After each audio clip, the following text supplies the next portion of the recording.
Let's run it from here. Yeah. Look at that.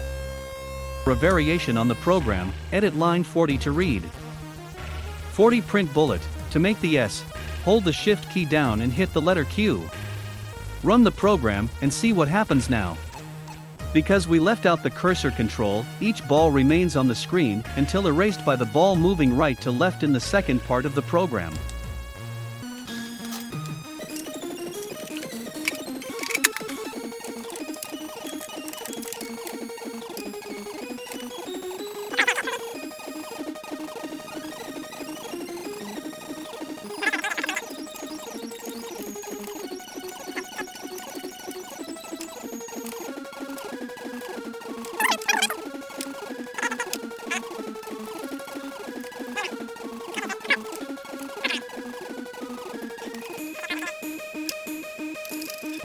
Alright.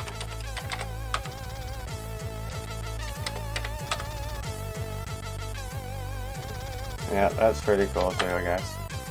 Right on. Let's try and run it from here. So if you want to do that,